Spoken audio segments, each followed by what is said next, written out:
Hello and welcome you all dear students. Finally JKSSB की तरफ से नोटिफिकेशन आ चुकी है regarding the admit cards of finance accounts assistant, जिसका एग्जाम 28 जनवरी को शेड्यूल था। अब आप एडमिट कार्ड डाउनलोड कर सकते हो फ्रॉम 22 ऑफ जनवरी। और जो प्रोसीजर है एडमिट कार्ड डाउनलोड करने का वो यहाँ पे इन्होंने बता के रखा है। जिस तरह से आप बाकी एग्जाम में एडमिट कार्ड डाउनलोड करते हो इसी तरह से आपने यहाँ पे एडमिट कार्ड डाउनलोड करना है। उसके बाद अगर आपको यहाँ पे कोई भी परेशानी आए तो आप जेकेएसएसबी को कांटेक्ट कर सकते हो। उसके बाद अगर हम यहाँ पे बात करेंगे स्ट्रैटेजी, अब आपकी इन 7-8 दिनों में स्ट्रैटेजी क्या होनी चाहिए। सबसे पहले जिसने करंट अफेयर्स नहीं पढ़े हैं वो करंट अफेयर पढ़े और कम से कम आपको 1 ईयर के करंट अफेयर्स पता होने चाहिए। उनमें भी खास करके जो जेएंडके के रिलेटेड हैं उन पे आपने अच्छे से फोकस करना है और पूरे डिटेल में।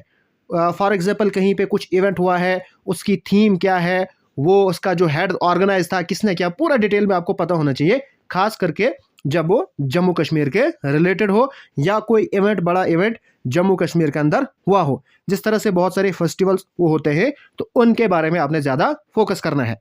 उसके बाद आपने यहाँ पे 3 चीज़ें करनी है। सबसे पहले जितना आपसे हो सके उतनी आप रिविजन्स करो, ठीक है, जितनी आपसे हो सकी।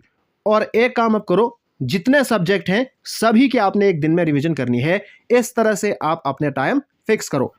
उसके बाद आपने एमसीक्यूज बहुत ज़्यादा प्रैक्टिस करने हैं, जितने आप चाहते हो। मैं आपको कहूँगा इन्फिनिटी एमसीक्यूज आप प्रैक्टिस करो।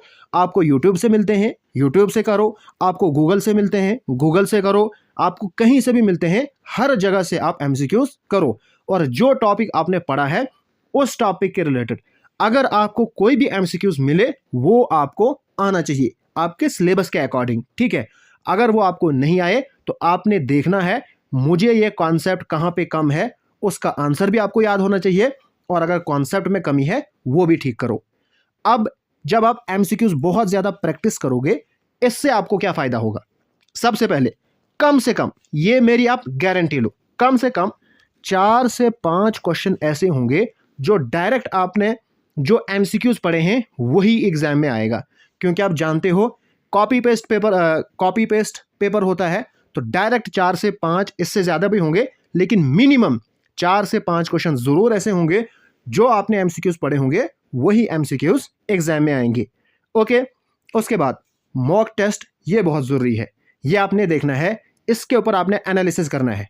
और एक चीज़ आपने ध्यान रखनी है, अगर आप ऑनलाइन मॉक टेस्ट दे रहे हो, अगर 2 आवर्स का टाइम है तो 10 मिनट आप ओएमआर के लिए फिक्स करो। तो आप जो भी ऑनलाइन आजकल आप मॉक टेस्ट दे रहे हो उसका आप रखो 1 our and 50 minutes. 1 our and 50 minutes में आप मॉक टेस्ट को कंप्लीट अटेम्प्ट करने चाहिए। इससे आपकी टाइम मैनेजमेंट हो जाएगी। और जहां पे आप मॉक टेस्ट में गलती कर रहे हो ना, उससे आपने डिप्रेशन में नहीं जाना है, बल्कि उस गलती से आपने सीखना है, ठीक है। उस गलती से आपने सीखना है और वो गलती एग्जाम में रिपीट नहीं करनी है।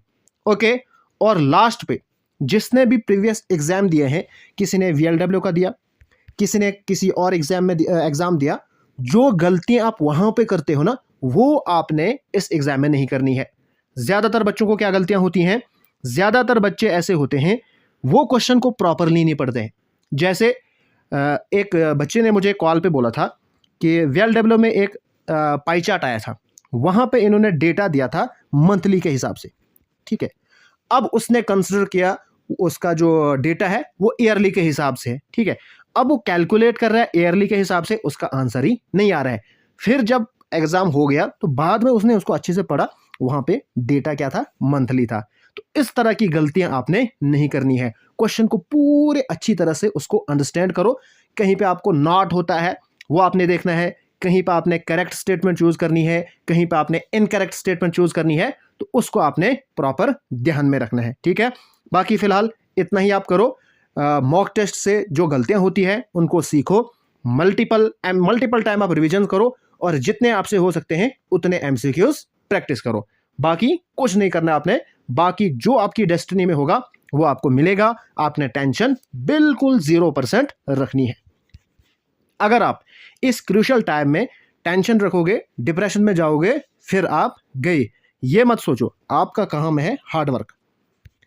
बाकी जो आपकी किस्मत में है वो आपको मिलना ही है, चाहे आप टेंशन रखो नहीं रखो। तो बेहतर यही है, टेंशन मत रखो। Okay, so all the best.